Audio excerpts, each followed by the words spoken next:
Halo, perkenalkan nama saya Ivanda Yuniar Sumanjunta, NFP 151, asal dari Surabaya. Di sini saya akan menjelaskan ada berapa aja sih laboratorium di kimia itu. Laboratorium di kimia itu ada 6 guys. Yang pertama ada laboratorium kimia, material, dan energi yang biasanya disebut dengan KME. Lalu yang kedua ada laboratorium KBB. Terus yang ketiga ada laboratorium kimik atau biasanya disebut dengan mikroorganisme.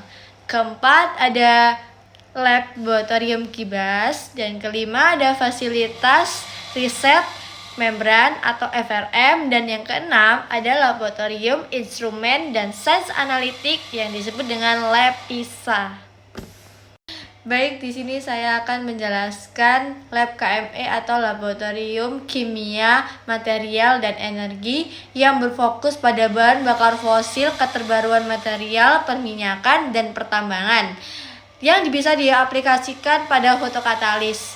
Di lab KME sendiri juga memfasilitasi anak magang seperti anak SMK dan bisa bekerja sama pada perusahaan Pertamina.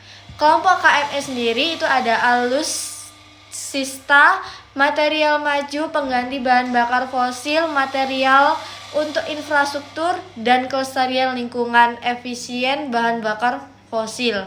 Daftar dosen KME ini yang pertama ada Prof Nurul, Pak Lukman, Prof Irmina, Prof Didi, Bu Ratna, Bu Afifa, Pak Eko, dan Pak Wahyu. Dan ada juga Pak Joko. Nah, Pak Joko ini berfokus di ekstraksi biji nikel dengan garam.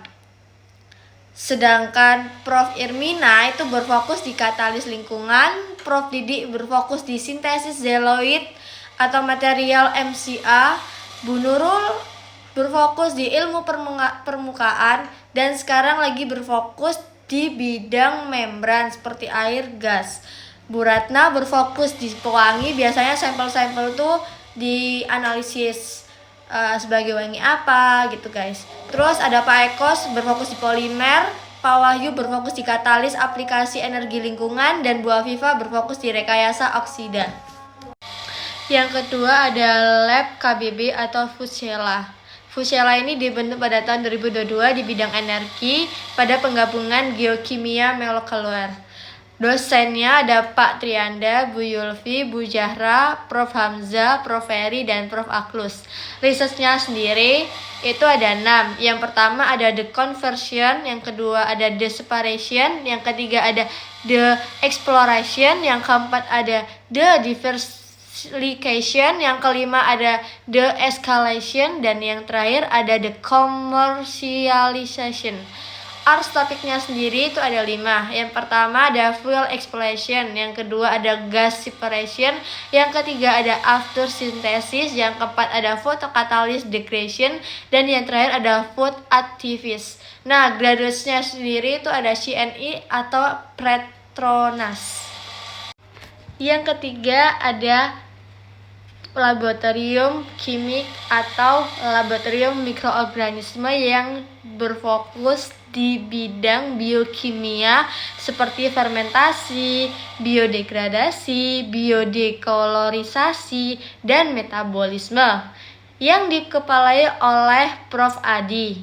Nah, daftar dosen di biokimia ini sendiri itu ada Pak Danang, ada Prof Rosa, dan Pak Hamdan. Nah, Pak Danang sendiri itu difokus pada food chemistry, antibakteri, biodekolorisasi, microbial fuel, dan analitik enzim.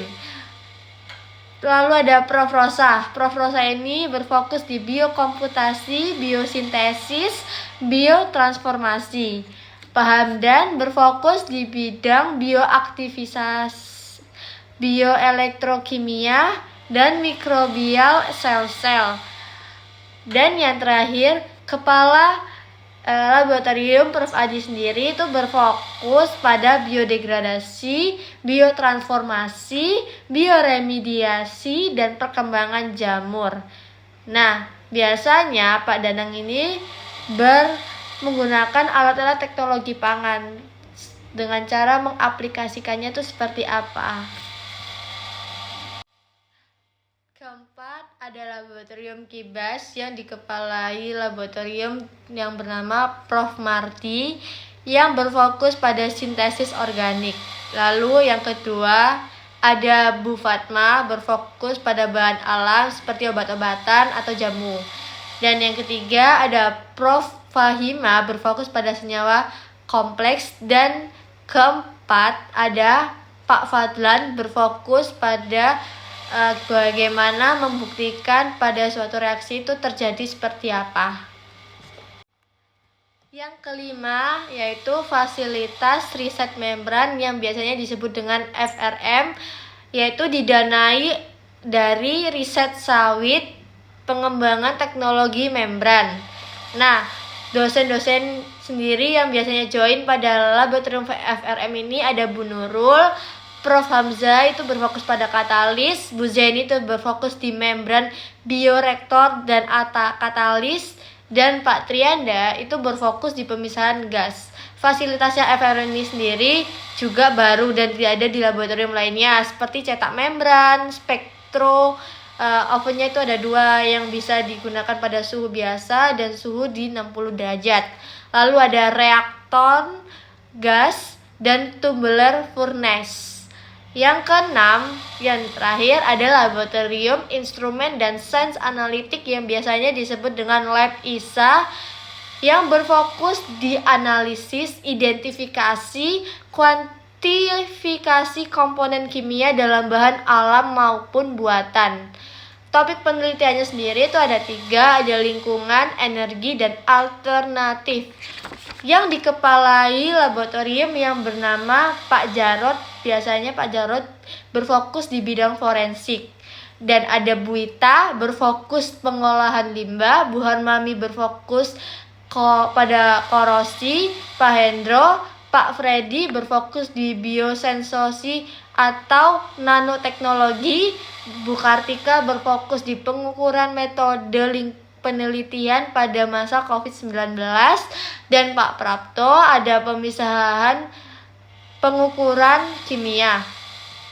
Dan ada Bu Nikma yang berfokus di absorpsi atau nanomaterial, Bu Zeni berfokus pada energi keterbaruan, dan terakhir ada Pak Agdasyanto berfokus di nanokristal dan nanomaterial.